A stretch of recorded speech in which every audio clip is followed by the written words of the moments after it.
Bonjour, je voudrais parler avec vous d'art oratoire. L'art oratoire, qu'est-ce que c'est? À quoi ça sert? Quelles sont les techniques qui pourraient vous permettre de vous améliorer, de mieux maîtriser cet exercice? Voilà toute une série de questions que nous allons aborder ensemble dans cette vidéo. Alors tout d'abord, l'art oratoire, comme son nom l'indique, c'est un art.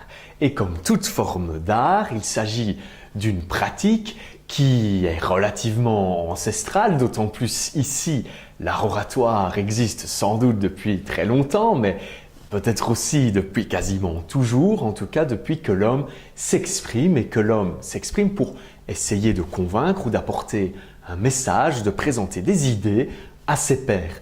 Il s'agit donc d'un art ancien, mais aussi d'un art humain, comme je viens de le dire. Il s'agit avant tout d'un exercice de communication, d'un exercice d'échange entre un orateur et son public.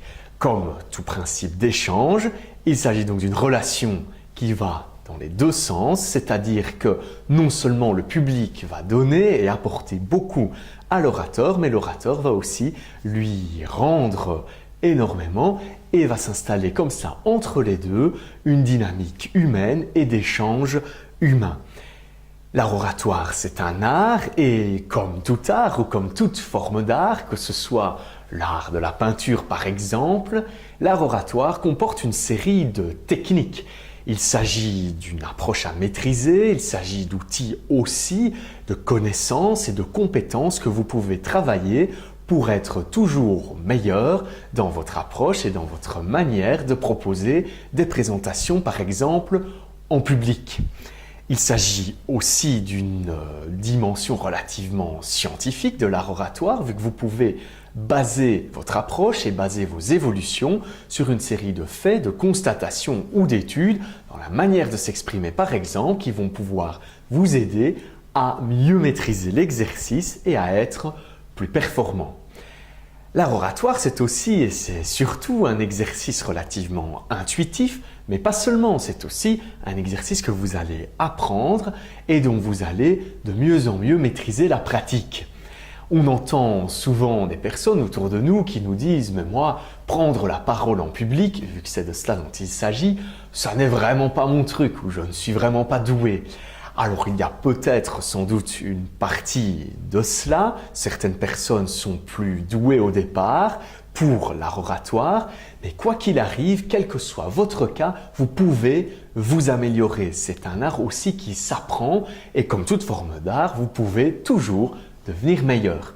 Évidemment, l'art oratoire va rester basé, et on va le voir, sur l'intuition et sur votre manière de fonctionner, de comprendre et de voir les choses autour de vous pour adapter votre langage et votre présentation à un public. L'art oratoire peut aussi se présenter sous toute une diversité de formats différents, à commencer par le fameux pitch dont nous parlons dans une autre vidéo, qui est un exercice de communication en public relativement court, qui vise à convaincre simplement les personnes qui se trouvent face à vous. L'art oratoire, c'est aussi et c'est avant tout historiquement un exercice d'échange, comme on vient de le dire, mais d'échange direct entre un orateur et son public. Historiquement, c'était aussi un art de transmission, par exemple, un art de partage qui se faisait de manière physique et directe. Les choses évoluent, y compris aussi forcément dans le monde de l'art oratoire, et aujourd'hui, les nouvelles technologies, le monde du digital et du numérique nous permettent d'utiliser et de valoriser l'art oratoire de manière encore plus diversifiée que ce qui se faisait avant. On verra ensemble quels sont les différents formats, quels sont les différents outils que vous pouvez utiliser comme vecteurs d'art oratoire et qui ne sont plus uniquement l'outil classique de la présentation devant un public par exemple. Cette vidéo en est un bon exemple ou une belle illustration vu qu'il s'agit d'un exercice, on peut le voir comme ça, d'art oratoire mais différé. On verra tout cela ensemble juste après. Parlons un peu finalement de celui qui est au centre de l'exercice d'art oratoire, qui est l'orateur, qui pourrait être vous par exemple, lorsque vous présentez quelque chose, une idée, un projet, un concept, votre entreprise, votre projet scolaire, par exemple, face à un public. Pensez aux qualités de l'orateur que vous devez pouvoir maîtriser ou dans lesquelles vous devez pouvoir vous améliorer systématiquement.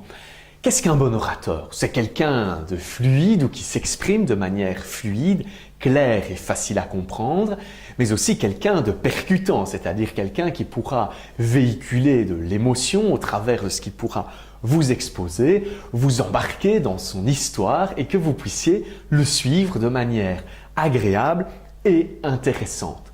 L'orateur, c'est aussi quelqu'un qui va beaucoup jouer sur sa relation avec le public. Quand je dis sa relation, c'est la relation que lui, en tant que personne, peut avoir avec le public, mais surtout que lui, en tant que personnage, peut avoir avec son audience. On verra un peu plus tard cette notion, cette approche de l'orateur tel qu'un personnage, ou simplement, on pourrait aussi l'appeler comédien, vu qu'il s'agit d'un exercice similaire, si vous voulez, à celui du théâtre, où les outils sont les mêmes que ceux de l'approche théâtrale.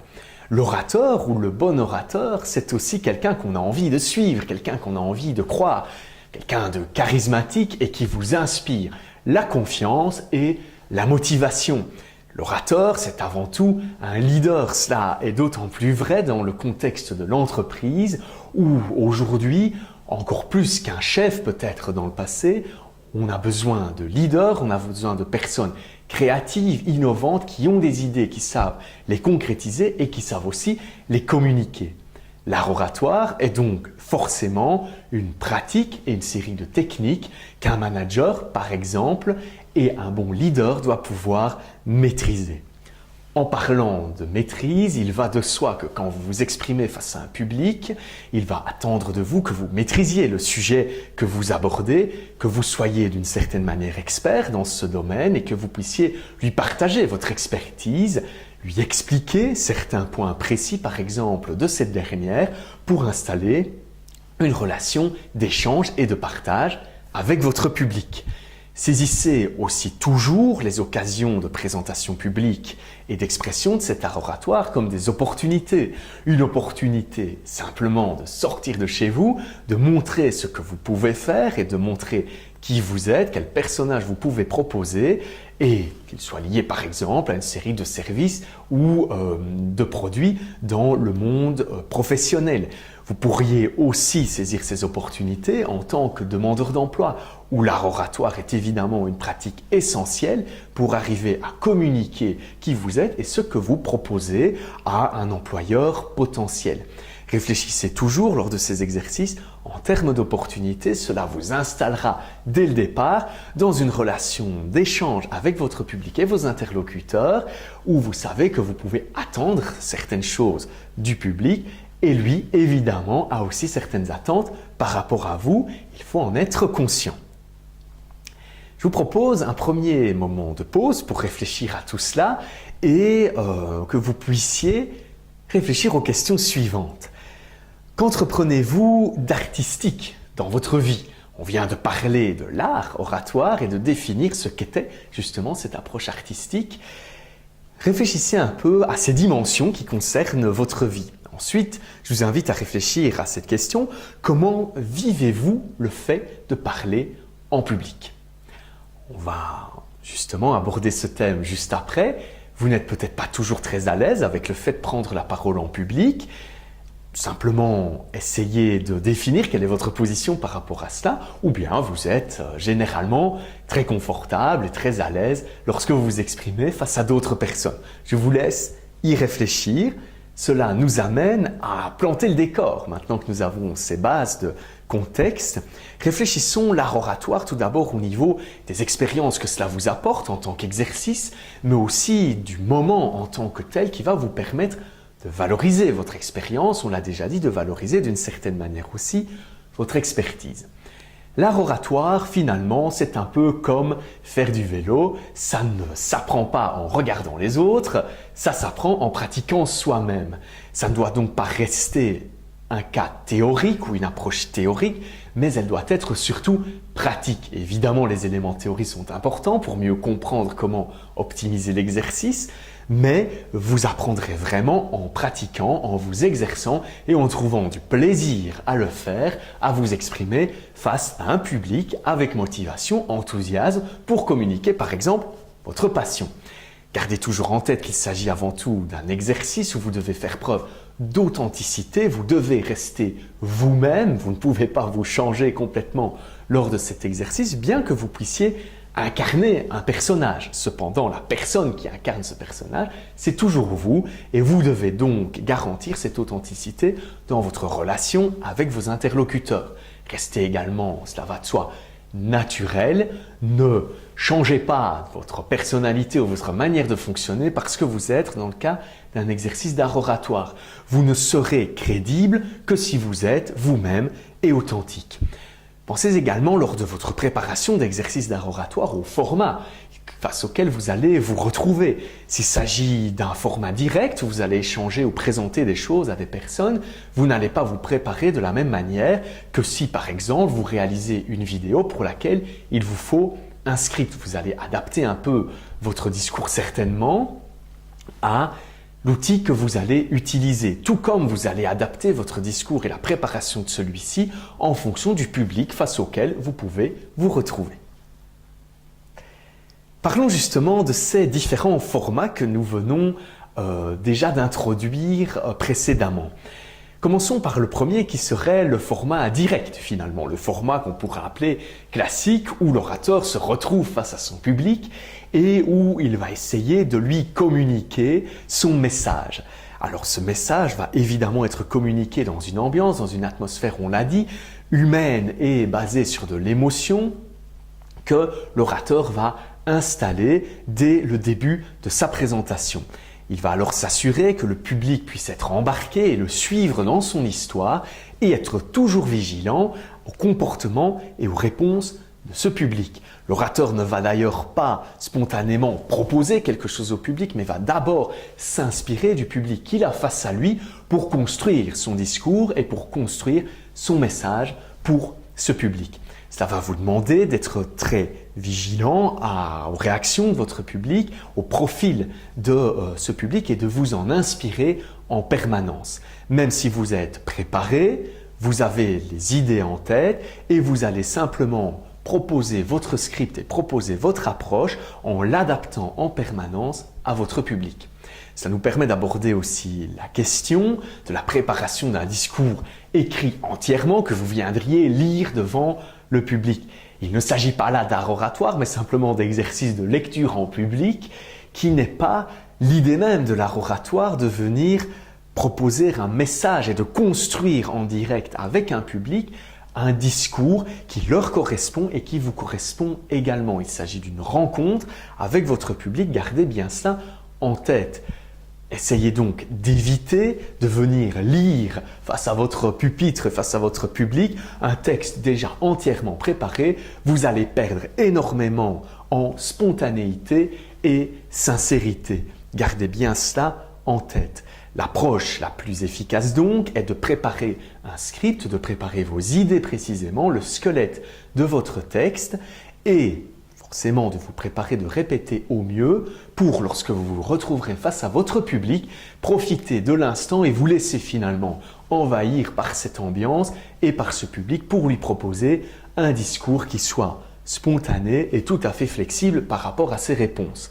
Vous allez observer ce public forcément en permanence, vous allez l'analyser et essayer de prendre un maximum d'éléments qui vous permettront d'adapter votre discours pendant que vous le proposez au public. Si vous voyez que certaines personnes commencent à s'endormir par exemple, il est temps de réagir. Il faut proposer une approche sans doute différente, peut-être plus interactive. En tout cas, changez quelque chose, adaptez-vous en permanence. Cela va vous demander énormément de flexibilité et de capacité d'adaptation vu qu'il s'agit d'un exercice en direct. Inspirez-vous de votre public, il s'agit alors de votre plus grande chance et de votre plus belle opportunité. Vous pourriez également vous retrouver dans un format d'art oratoire beaucoup plus moderne et qui soit indirect, c'est-à-dire par exemple vous réalisez une capsule vidéo pour communiquer un message, que ce soit en interne dans votre entreprise, que ce soit avec votre famille ou que ce soit pour une diffusion publique. Ce format, bien qu'il s'agisse aussi d'art oratoire, est différent et va vous demander une approche aussi différente tout simplement parce que la relation avec votre public n'est plus du tout la même. Vous construisez votre discours seul face à une caméra par exemple et vous n'avez donc pas le retour direct de votre public, vous ne savez pas adapter votre discours. Cela vous demandera de vous préparer de manière différente en essayant d'avoir une manière de présenter les choses qui correspondent au public que vous imaginez ou à la cible que vous avez définie par rapport à votre message. Gardez bien cela en tête parce que une fois que votre message est enregistré, il est figé et ne pourra être visionné qu'en format, si vous voulez, différé, c'est-à-dire que les gens le verront plus tard. Vous n'avez donc pas cet aspect instantané et direct d'échange avec un public. Évidemment, l'aspect indirect, bien qu'il ait certains désavantages, comme on vient de les citer, que vous perdiez cet aspect inspirant et direct d'échange avec le public, a aussi certains avantages considérables, notamment en termes de gestion des interactions et de gestion du cadre émotionnel. Vous allez pouvoir, par exemple, installer vous-même votre histoire, installer vous-même votre cadre émotionnel et le gérer du début à la fin. Vous perdez l'interaction humaine, mais c'est à vous justement à faire preuve d'imagination et de flexibilité dans votre manière de présenter les choses. Réfléchissez aussi aux interactions que vous pourriez avoir dans ce genre de format avec votre public et au retour. Ils existent, ils sont simplement différents du format direct. Ils sont par exemple une série de commentaires que vous pourriez recevoir sur une vidéo par exemple que vous mettriez en ligne. Ce sont les retours du public qui sont différents forcément de ceux que vous recevriez en direct, mais qui sont tout aussi inspirants et qui vous permettent aussi des échanges et qui sont aussi des sources d'amélioration pour vos prochains, par exemple, discours enregistrés ou vos prochaines vidéos. Inspirez-vous de cela, du dialogue que vous pourriez avoir avec les personnes qui regarderont les vidéos, par exemple, que vous pourriez proposer. C'est un retour important et précieux. Vous pouvez aussi réfléchir à ce format indirect en termes d'impact. Finalement, l'impact est très différent du format direct où vous étiez face à un public peut-être chaque fois différent, toujours réinventé et donc avec un discours qui doit l'être aussi. L'avantage du format enregistré au niveau de l'impact est que vous pouvez forcément vous adresser à beaucoup plus de personnes et dans un temps sans doute beaucoup plus long à partir du même support. Cela est forcément intéressant et permet de donner accès à beaucoup plus de personnes à votre discours. C'est le cas finalement de beaucoup de conférences enregistrées que vous pouvez retrouver en ligne. L'orateur ne s'adresse plus seulement à un public face auquel il se trouve, mais aussi à des dizaines, des centaines, des milliers, voire des millions d'internautes ou de personnes qui vont pouvoir simplement visionner son discours plus tard ou après qu'il ait eu lieu. On pourra aborder ici aussi dans les formats indirects les types de discours plutôt mixtes entre les deux, qui vont être finalement, par exemple, un live sur Internet, où vous avez un format en soi enregistré ou indirect, mais qui vous permet une interaction relativement directe avec le public, mais pas physique. Ça nous amène à parler justement de ces formats non physiques qui, au-delà de live, par exemple, ou de vidéos en direct, pourraient être des systèmes de téléconférence, de vidéoconférence. Par exemple, dans le cadre professionnel ou dans le cadre privé, vous vous retrouvez de plus en plus confronté à ce genre de situation. Le système téléconférence ou bien tout simplement discussion et présentation par téléphone en est déjà un bon exemple. Vous avez là l'aspect direct mais non physique. Vous ne voyez pas la personne avec qui vous discutez, vous ne voyez pas éventuellement votre public et vous n'avez donc pas de retour physique, vous n'avez donc pas de lecture du comportement de votre public au moment où vous vous exprimez. Vous perdez donc là forcément certains avantages, vous perdez certains aspects intéressants que vous pourriez tirer de cet échange avec le public. Vous avez cependant toujours la chance de bénéficier d'un échange vocal direct et donc de jouer sur un aspect fondamental qui va être votre voix. Le second volet, la vidéoconférence, nous permet d'ajouter une dimension supplémentaire à la téléconférence, vu que vous avez là maintenant aussi l'image. Vous avez le son et l'image des personnes en direct avec vous, que ce soit sur des plateformes de conversation, par exemple en ligne, ou bien dans le cadre professionnel de systèmes de vidéoconférence plus élaborés. Vous vous retrouvez, que ce soit dans une réunion ou que ce soit face à un public, de manière indirecte face à vos interlocuteurs. Vous les voyez, vous pouvez interpréter une série de comportements ou de réactions, mais vous n'avez pas non plus cette finesse de lecture, cette finesse de comportement que vous pouvez analyser ou dont vous pouvez bénéficier lorsque le public est face à vous tout simplement. Intégrez cela, réfléchissez bien à ces différents cas vu que votre comportement, votre manière de fonctionner ne va pas être la même si vous êtes dans un exercice d'art oratoire direct ou bien indirect. Tout cela va influencer votre style et tout ça va influencer, on l'a déjà dit, les interactions que vous pourriez avoir avec votre public. Alors, au quotidien finalement, comment est-ce que l'art oratoire peut être valorisé, peut être utilisé ? On a déjà mentionné plusieurs exemples. Nous avons la chance aujourd'hui d'avoir ou de bénéficier d'un monde, d'un univers numérique autour de nous que nous pouvons utiliser et qui est une véritable opportunité, pour autant qu'elle soit utilisée correctement. Nous pouvons bénéficier notamment, nous les avons déjà mentionnés, de certaines messageries instantanées ou de certains formats par exemple ou contenus vidéo qui nous permettent d'être à la fois spectateurs dans certains cas, mais aussi parfois orateur et donc de jouer ces deux rôles et de s'inscrire parfaitement dans ces exercices d'art oratoire qui sont avant tout des échanges. Intégrez ces aspects sociaux au mieux dans votre approche pour pouvoir les utiliser de la manière la plus efficace possible, que ce soit par exemple aussi sur les plateformes de réseaux sociaux qui utilisent de plus en plus ces modules d'art oratoire. Pourrions aussi discuter l'utilisation de ces différents formats, que ce soit les formats vidéo ou les formats directs, dans le monde de la formation qui peut être un mix vraiment entre les deux, entre le physique et le digital qu'on appellera alors Figital. Vous avez certains modules de formation qui peuvent se faire de manière très concrète avec un formateur dans une salle, avec un orateur dans une salle qui échange avec par exemple son public et qui s'en inspire pour construire son discours. Vous pouvez coupler ça en valorisant les outils numériques et digitaux dont nous pouvons bénéficier aujourd'hui, qui sont par exemple des contenus vidéo qui permettront à votre public ou à vos spectateurs ou aux personnes qui participent à votre formation par exemple de bénéficier de plus de contenu, d'aller plus dans les détails par exemple ou de bénéficier de contenus annexes qui leur permettront de développer davantage leurs compétences. Pensez à cela dans ces approches aussi de formation qui vous permettent d'enrichir très fort vos contenus et voyez cela comme une chance pour autant que l'outil numérique, digital soit bien utilisé.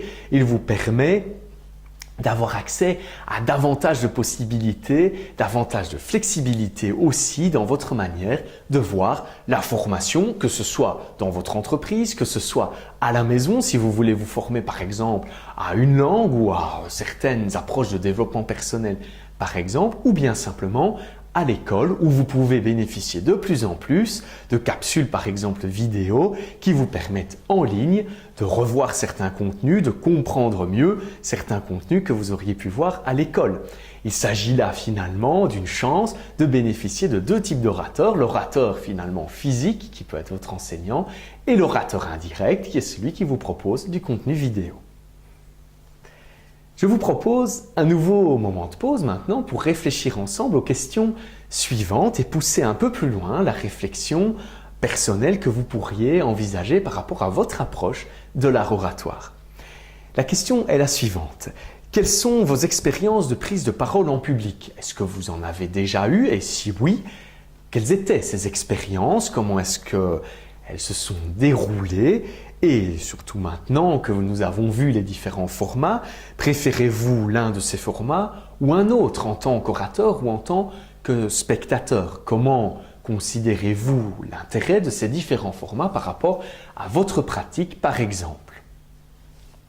Une fois que vous aurez pu réfléchir à ces questions, je vous propose maintenant de passer à un volet plus pratique. Nous avons planté le décor, nous voyons très bien de quoi nous parlons quand nous parlons d'art oratoire et il est temps maintenant de voir finalement mais quels sont les outils, quelles sont ces techniques que nous avions mentionnées juste avant et qui vous permettront d'être meilleur en art oratoire et de mieux vous développer, de devenir simplement plus efficace dans votre manière de communiquer avec un public et de gérer vos présentations. D'abord, la première étape, c'est d'accepter l'exercice. Il est compliqué, il est difficile, il fait parfois peur. Mettez-vous dans la tête qu'il ne pourra vous apporter que du positif. Acceptez-le, acceptez de vous ouvrir à cet exercice et donc forcément d'être bousculé d'une certaine manière, mais aussi d'apprendre énormément et d'en retirer beaucoup, donc de vous améliorer. L'exercice d'art oratoire est un exercice de rencontre, nous l'avons déjà dit, entre vous, entre l'orateur et votre public. Vous devez donc aller au-delà de la peur que vous pourriez avoir de vous exprimer en public, qui est finalement quelque chose que vous avez appris depuis que vous êtes relativement petit. Réfléchis à ce que tu vas dire, etc. Rappelez-vous de ces remarques que vous avez pu entendre. Vous avez appris finalement la peur de vous exprimer en public, d'autant plus dans la culture européenne. Essayez d'aller au-delà de ça. Dites-vous que la rencontre avec le public est une véritable chance, une véritable opportunité. Calmez-vous, détendez-vous, vous éviterez comme ça les aspects de trac et de stress et dites-vous que vous allez simplement profiter d'un moment incroyable d'échange humain avec votre public. Mettez-vous bien cela en tête, il est normal évidemment de stresser avant une prise de parole en public, mais si vous intégrez bien cette notion de chance, quand vous vous retrouverez face à tous ces gens, vous verrez en chacun d'eux une vraie chance de communication et une vraie chance d'échange. En tant que manager, par exemple, vous vous retrouvez constamment dans ce genre d'exercice de présentation, par exemple orale, face à votre équipe, face à de potentiels clients, de potentiels investisseurs ou des partenaires. Essayez aussi de vous mettre dans cette approche, dans cette optique et de vous dire il s'agit là d'un échange avant tout que vous préparez évidemment, mais que vous allez construire avec votre public. Quand vous avez la chance de faire cet exercice en direct, le public vous inspire, le public vous guide à travers la réalisation de votre discours et peut donc devenir finalement auteur avec vous de ce discours. Vous comprenez donc mieux pourquoi le fait d'écrire mot à mot votre discours sur papier et de venir le lire n'est pas intéressant parce que finalement il va casser complètement cet aspect dynamique et finalement l'avantage principal de l'exercice d'art oratoire. Insistez toujours aussi beaucoup sur cet aspect de singularité. Vous êtes une personne en tant que telle et à part entière et vous venez partager votre personnage, votre personne. Insistez beaucoup là-dessus dans votre manière de faire les choses et soyez-en surtout conscient. Cela vous permettra forcément d'être plus à l'aise et plus confortable dans votre manière d'aborder les choses. Il n'y a pas un type de bon orateur, il y en a autant qu'il y a de personnes sur Terre et sans doute même plus, vu que chaque orateur, chaque personne peut occuper plusieurs personnages. C'est aussi votre cas. Pensez simplement au fait que vous n'allez pas vous exprimer de la même manière dans le cadre professionnel lors d'un exercice de présentation en public que s'il s'agit par exemple d'un exercice de présentation face à votre famille dans un mariage par exemple ou bien à l'école face à vos camarades. Vous êtes donc un personnage, soyez-en conscient et acceptez-le, acceptez cet exercice qui va avant tout pour vous être une chance. Forcément, cette chance, il faut pouvoir la saisir et pour la saisir, l'idéal est de bien se préparer et la préparation est essentielle. On l'a déjà dit, préparez votre message, votre discours et retenez-en le script, retenez-en l'essentiel, les mots-clés que vous voulez mentionner ou même simplement les idées clés que vous voulez communiquer avec votre public. Ne vous inscrivez pas dans un système très formaté où vous viendriez simplement réciter un contenu que vous auriez soit appris par cœur ou que vous viendriez lire. Mettez-vous aussi clairement dans l'idée que ce que vous voulez mentionner ou ces idées que vous voulez partager vont être en permanence réinventées. Si vous faites plusieurs fois le même discours devant différents publics, il ne va pas être fait avec les mêmes mots, il ne va pas être fait avec les mêmes émotions, tout simplement parce que vous êtes à chaque fois dans un moment de rencontre différent où vous réinventez votre message. Cela va vous demander, dans la phase de préparation, d'organiser, de structurer votre discours, d'avoir une approche très logique, très claire et très organisée, avec des transitions qui soient préparées. Si vous avez différentes parties ou différentes idées dans votre discours, pensez aux transitions entre ces idées pour qu'elles puissent être fluides et que le public ait un certain confort à vous écouter. Après, lorsque votre script est terminé, forcément, vous devez passer par toute une série d'étapes de répétition. Vous devez pratiquer, vous devez adapter en permanence ce que vous allez dire. Le fait de pratiquer, le fait de vous exercer va vous permettre non seulement peut-être de trouver d'autres idées, d'autres arguments, mais aussi de trouver d'autres mots, d'autres manières de dire les choses qui soient peut-être plus claires et plus efficaces. L'exercice de préparation et de pratique est donc essentiel. Vous pouvez pratiquer simplement face à votre miroir, vous pouvez pratiquer face à une caméra, ce qui vous permettra de voir un peu plus tard ce que cela a donné. Vous pouvez aussi pratiquer face à des amis, membres de la famille, des collègues, etc. pour que vous puissiez avoir un retour d'un public simulé. Par exemple, on pourrait l'appeler comme ça. Vous devez aussi développer, lors de votre préparation du discours, une vision de votre message, une vision qui soit très claire. Où voulez-vous emmener votre public? Vous êtes finalement le guide, vous savez les idées que vous voulez communiquer. Évidemment, tout cela va dépendre très fort du public qui se trouve face à vous, mais vous devez avoir les idées relativement claires et les installer dans un mécanisme d'émotion complètement partagé. Ne vous mettez pas dans le modèle où vous allez venir apporter un message, un discours tout prêt à votre public. Vous allez échanger, partager, profiter aussi d'un retour important que vous allez pouvoir mettre en place avec ce public dans une approche, encore une fois, d'authenticité. C'est fondamental.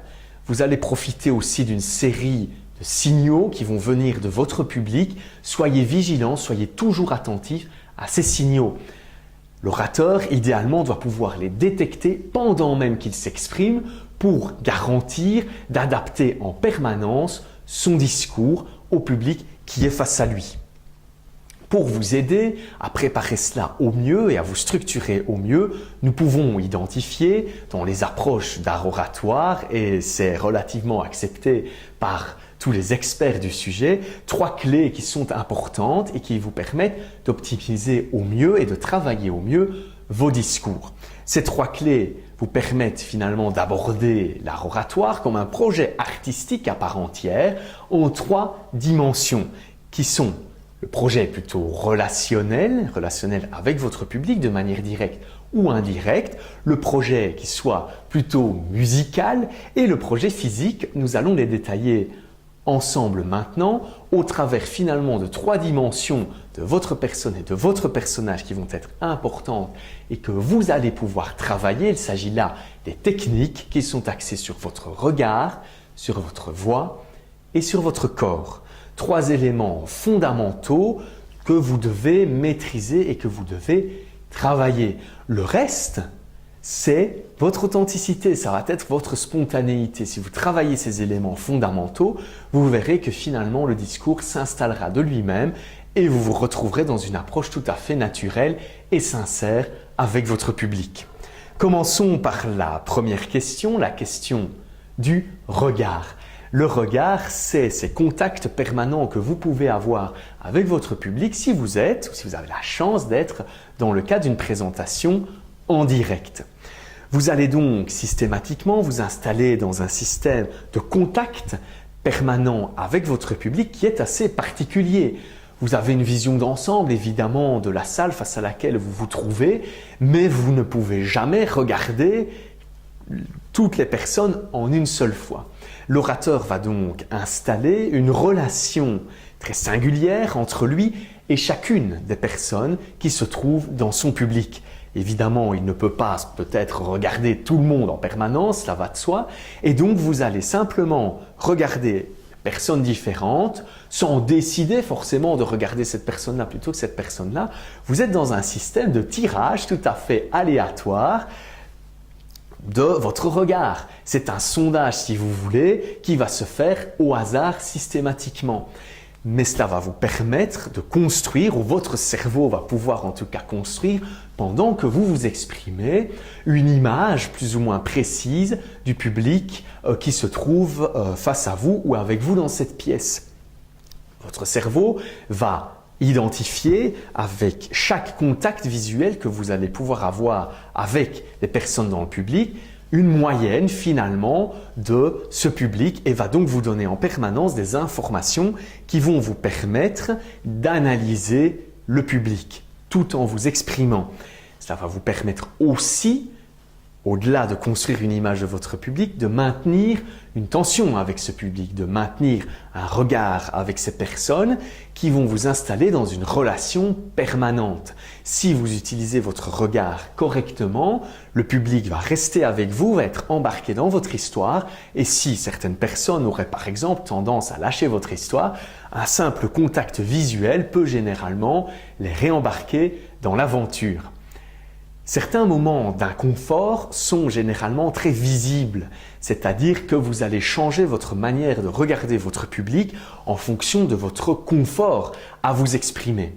Pensez à cela et vous pouvez simplement, en utilisant votre regard et en garantissant que vous continuez, quel que soit votre niveau de confort, à balayer votre public, vous pourrez garantir comme cela que le public ne verra peut-être pas ou verra moins votre niveau d'inconfort. Ça peut être aussi de la peur, mais pensez, en tout cas en cas de peur ou de stress, à ne pas regarder vos pieds ou les murs, mais plutôt de regarder les personnes qui se trouvent en face de vous. C'est pour elles que vous êtes là. Elles ne sont pas dangereuses, elles sont surtout une opportunité pour vous. La deuxième dimension importante, c'est la voix, nous en avons déjà parlé. La voix, c'est le vecteur qui va passer votre message aux personnes qui se trouvent face à vous. Pensez à tout cela, le regard et la voix, finalement, quel que soit le message et quel que soit le contenu, vont déjà jouer beaucoup et sans doute majoritairement dans beaucoup de cas. Dans votre voix, que ce soit son ton, que ce soit son rythme, vous communiquez énormément de choses. Gardez cela en tête, essayez de travailler votre voix pour qu'elle sonne bien, pour qu'elle sonne juste.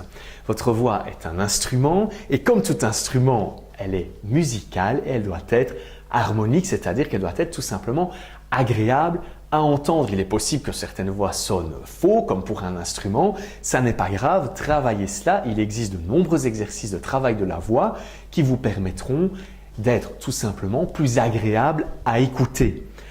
Enfin, forcément, à travers votre voix, vous allez communiquer bien plus que des mots que vous allez choisir avec votre public. Vous allez aussi communiquer cette émotion dont nous parlions auparavant, mais aussi tout votre enthousiasme, toute votre motivation et toute votre passion. Pensez à cela si vous vous exprimez par rapport à un sujet que vous maîtrisez peu ou qui ne vous passionne pas forcément, ça va être beaucoup plus difficile de transmettre cet enthousiasme et de transmettre cette passion à votre public. Vous communiquez à travers de votre voix de la chaleur et beaucoup plus de contact humain que vous ne le pensez. Jouez donc beaucoup sur cette voix, elle est un aspect technique fondamental. Enfin, votre corps, votre instrument physique de base ou visible de base, qui est lui aussi l'un des 3 piliers du succès de vos présentations et du succès de votre maîtrise toujours meilleure de l'art oratoire. Votre corps, c'est votre instrument, comme votre voix et comme votre regard, c'est votre outil. Pensez à une seule chose, c'est que évidemment, tout ce que vous allez faire de votre corps va être visible. Ce qui veut dire que vous devez le réfléchir, le préparer et le travailler en gardant une chose en tête principalement, c'est l'aspect de verticalité qui fait relativement au consensus. C'est-à-dire que vous devez penser en permanence à vous tenir droit. Vous devez avoir le dos droit et vous enverrez comme ça une série de messages très positifs à votre audience qui sont notamment des messages d'ouverture, de sécurité et simplement vous montrerez que vous êtes bien installé dans votre discours et vous susciterez beaucoup plus facilement la confiance et la crédibilité. Imaginez-vous simplement que vous êtes coincé entre vos pieds sur terre et votre tête au ciel et que vous devez faire le lien entre les deux, restez vertical et tenez-vous droit, que ce soit debout ou que ce soit par exemple assis. Pensez à ces aspects de verticalité et de ne pas simplement vous avachir ou avoir l'air moins motivé ou moins intéressé simplement dans la manière dont vous posez votre corps. Même si ça n'est pas le cas, vous pourriez communiquer comme cela des messages qui soient négatifs. Pensez à cela. Pour vous exercer à cet aspect de verticalité, il existe un exercice relativement connu qui est simplement de pratiquer votre discours avec un livre posé sur la tête. Si vous avez un livre sur la tête, forcément, vous n'aurez pas le choix de vous tenir beaucoup plus droit pour éviter simplement qu'il tombe. Travaillez comme ça votre regard et votre voix en utilisant votre corps comme outil qui doit toujours être vertical. N'exagérez évidemment pas les choses, restez naturel, mais relativement bien installé sur scène lorsque vous proposez votre présentation. En parlant de votre corps, au-delà de la verticalité, on pourrait aborder toute une série d'aspects liés à vos gestes. Gardez tout d'abord en tête que vos gestes, votre manière de fonctionner, votre manière d'utiliser vos mains par exemple, dans votre expression, elle est avant tout propre à vous, à votre personne et à votre personnalité. N'essayez donc pas de la changer fondamentalement et restez dans une approche naturelle de vos gestes. Il y a cependant généralement certains gestes que vous pouvez parfois gommer, qui sont des gestes parasites et qui pourraient déranger votre public. Pensez-y, par exemple, si vous avez tendance, en cas d'inconfort notamment, à vous gratter systématiquement ou à avoir une utilisation de vos mains qui ne soit pas appropriée. Essayez, si c'est le cas, d'identifier ces gestes parasites avec l'aide, par exemple, de quelqu'un et de les effacer le plus rapidement possible. Il existe aussi d'autres gestes qui ne sont pas parasites mais qui envoient certains messages, comme par exemple le fait de croiser les bras, le fait d'avoir les mains dans les poches. Réfléchissez à cela, ça n'est pas forcément négatif et le message n'est pas forcément d'arrêter de se comporter de cette manière-là. Si votre personnalité est de croiser les bras et que vous avez l'air tout à fait à l'aise, ouvert et avenant en croisant les bras, ne changez pas. C'est sans doute votre manière de vous comporter et votre manière de gérer vos présentations orales. Pareil avec le fait d'avoir les mains dans les poches. Évitez cependant que ces gestes renvoient un message négatif à votre audience et de les utiliser donc à bon escient. Vous avez donc là maintenant les trois dimensions, le regard, la voix et le corps qui vous permettront, si vous les travaillez et si vous développez des techniques, de maîtriser davantage vos présentations orales. Vous êtes maintenant prêt pour pratiquer et vous retrouver finalement face à votre public de manière directe ou indirecte encore une fois et de donc jouer votre pièce. Vous êtes un personnage, gardez bien ça en tête, qui est parfois peut-être différent de votre personne. La personne est une chose, les personnages que vous pouvez jouer en tant que comédien par exemple en est une autre. Définissez clairement ce personnage et vous allez venir le proposer à votre public et d'une certaine manière aussi le construire avec votre public.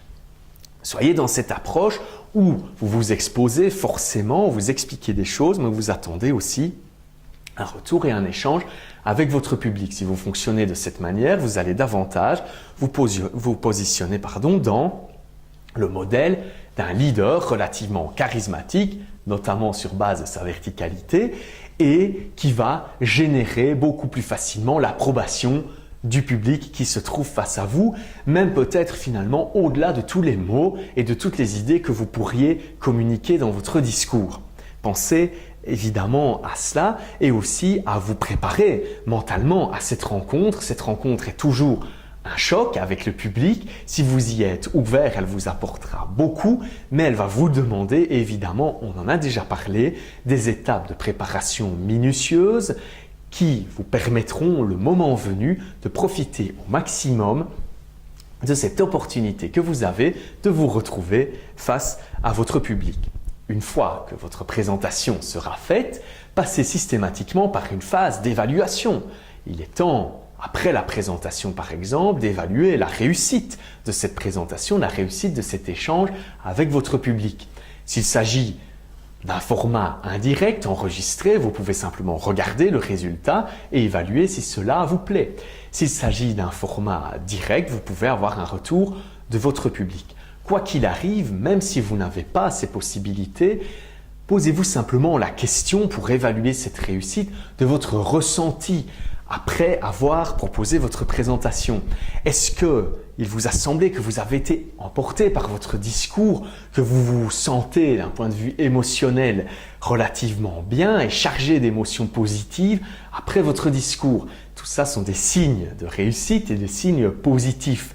Vous vous êtes peut-être aussi rendu compte que pendant votre discours, vous avez complètement changé votre manière de le présenter ou peut-être juste en partie. Certains mots nouveaux, certaines idées nouvelles peuvent aussi arriver et vous vous rendez compte alors que vous avez réinventé votre discours avec votre public ou simplement que le fait de l'exercice oral et de la pratique orale vous a permis d'améliorer votre message et la manière de le transmettre. Je vous propose un moment de pause à nouveau pour réfléchir à ce que nous venons de mentionner, à ces éléments techniques, ces éléments pratiques qui font partie de l'art oratoire. Posez-vous ces questions après avoir analysé votre dernière prise de parole en public. Essayez de vous la rappeler, de voir comment ça s'était passé. C'était peut-être un franc succès et tant mieux, ça l'était peut-être moins et il y a alors une série d'améliorations à entrevoir. Réfléchissez à la manière avec laquelle vous avez utilisé votre regard, votre voix et votre corps lors de cette présentation. Est-ce que vous avez pu balayer votre public, jouer justement sur cet aspect de contact à chaque fois avec une personne différente et vous inspirer de ce que ces contacts peuvent vous apporter. Dites-vous qu'une fois que vous avez eu un contact avec une personne, vous ne vous en rendez peut-être pas compte, mais votre cerveau va l'intégrer et va adapter votre message pour la suite. Cette personne devient donc auteur avec vous de votre discours. Est-ce que vous avez déjà remarqué cela? Est-ce que ça a déjà été le cas? Par rapport à votre voix aussi, pensez à son ton, pensez à son rythme, pensez à sa musicalité de manière générale. Est-ce qu'elle est agréable à écouter? Est-ce que vous avez suffisamment travaillé cet aspect pour pouvoir garantir que vous emporterez plus facilement votre public avec vous grâce à votre voix? Enfin, pensez à votre corps. Est-ce qu'il était bien placé? Est-ce que vous envoyez également un message positif dans la manière dont vous vous tenez? Est-ce que vous intégrez cette notion de verticalité dans chacune de vos présentations tellement qu'elles deviennent relativement naturelles et que vous puissiez aussi vous comporter comme ça dans d'autres situations? Je vous laisse réfléchir à ces différents éléments qui nous permettent de prendre un peu de recul par rapport à cette dimension de l'art oratoire et à cette pratique de l'art oratoire qui n'est clairement pas neuve, qui date depuis certainement les premiers moments où l'homme a commencé à communiquer avec ses pairs, donc d'il y a quelques millions d'années. L'art oratoire est un art de convaincre, un art de communiquer, tout simplement aussi un art d'échanger qui est aussi vieux que l'homme et si on s'intéresse à la période de l'Antiquité par exemple, peut nous apprendre beaucoup. Beaucoup d'enseignements de grands orateurs de cette période sont très intéressants, comme par exemple ceux que vous pourrez trouver de Cicéron, qui était un avocat relativement célèbre de l'Empire romain, contemporain de Jules César. Il a beaucoup écrit sur les pratiques d'art oratoire et est toujours aujourd'hui une source d'inspiration. Pour l'histoire, Cicéron, après s'être exprimé de manière écrite un peu trop vive sans doute, a été assassiné. C'était les pratiques, si on peut le dire, de l'époque parce que ses propos dérangeaient certains opposants, notamment politiques et au pouvoir en tout cas à ce moment-là.